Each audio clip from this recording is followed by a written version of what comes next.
যারা চলে যায় ওনারা বেঁচে যায়, বিপদে পড়ে আছে আমরা, ঠিক কিনা?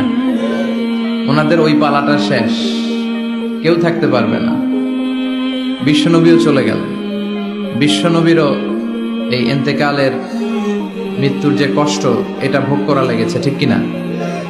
এজন্য কারো রেহাই নাই। আকসিরু যিকরা হাযিমিল লাযযাত, জীবনের সব স্বাদকে পানসা করে দেয় ওই কষ্টের বিষয়, মানে মরণকে বেশি বেশি স্মরণ করো। কিন্তু আমরা মৃত্যুর কথা বেমালুম ভুলে যাই। আমাদের লাইফস্টাইল দেখলে মনেই হয় না যে আমরা এই পৃথিবী ছেড়ে চলে যাব, ক্ষণিকের জন্য এসেছি। বিশ্বনবীর সাহাবারা বলতেন, যখন সকাল হয় সন্ধ্যার জন্য অপেক্ষা করো না, আবার যখন সন্ধ্যা পর্যন্ত পৌঁছবে পরদিন সকালের জন্য অপেক্ষা করো না, তার আগেই ডাক চলে আসতে পারে, ঠিক কিনা? আবার বিশ্বনবী বলতেন, নামাজে যখন দাঁড়াও সল্লু সলাতান মুআদ্দিয়া, মনে করো এটাই তোমার জীবনের হতে পারে শেষ নামাজ। Perform the salah as if this is your last and final prayer. এমন ভাবে সালাত পড়ো মনে করো হতে পারে এটা জীবনের শেষ নামাজ। এজন্য কেউ থাকতে আসি নাই, চলে যাব। আমার নানা ভাই যেমনি চলে গেলেন আমরাও চলে যাব, ঠিক কিনা? এই মাহফিলগুলোর অ্যারেঞ্জমেন্ট করা হয় যাতে আমাদের জীবনের পরিবর্তন আসে। আমরা আসলে ভুলে গেছি যে আমরা চলে যাব, মাটির কবরে কিন্তু আমাদের সবাইকে যেতে হবে, ঠিক কিনা?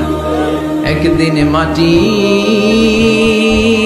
ভেতরে হবে ঘরে মন আমার, কেন বন্ধ দালান ঘর, প্রাণ পাখি উড়ে যাবে পিঞ্জর ছেড়ে,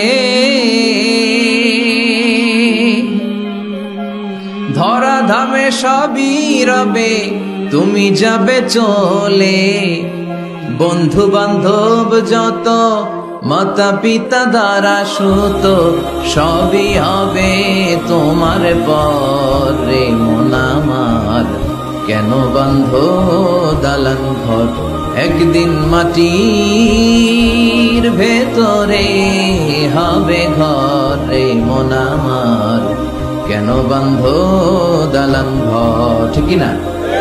চলে যেতে হবে। এজন্য এটা যেন আমাদের মাথায় থাকে যে আমরা থাকতে আসি নাই। আমাদের আখিরাতটা যেন সুন্দর হয়, সব সময় এই চিন্তা রাখতে হবে। আমাদের মোরাল বেসিস, আমাদের ethical level is going down, ইখলাস তাকওয়া ইজ গোয়িং ডাউন।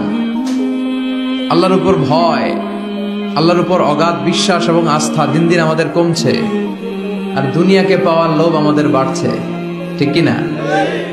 কিন্তু আমরা থাকতে আসি নাই, চলে যাব।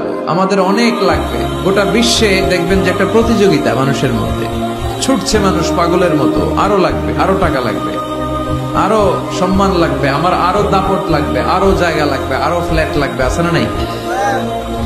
বিশ্বনবী বলেন, বনি আদমের প্রত্যেককেও যদি একটা স্বর্ণের পাহাড়ের মালিক বানিয়ে দেয়া হয়। কিসের পাহাড়? কথা বলেন।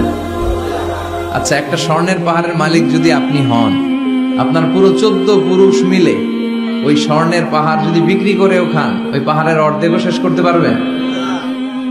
বিশ্বনবী বললেন, প্রত্যেককে যদি একটা স্বর্ণের পাহাড়ের মালিকও বানিয়ে দেয়া হয়, প্রত্যেকে চাবে আরো একটা স্বর্ণের পাহাড় কেমনে নেওয়া যায়। কত বড় টাকা, ঠিক কিনা? ওয়ালা ইয়ামলা আফাহু ইল্লা তুরাব, কবরের মাটি ছাড়া কোনো কিছু বনি আদমের এই মুখকে বন্ধ করতে পারবে? আরো লাগবে, খাই খাই খাই খাই, আরো দাও, পাই নাই, এরকম অসন্তোষ আছে না নাই? অল্প খাবেন, অল্প পড়বেন, অল্প জমাবেন, অল্পের ভেতরে বরকত দিছে কে?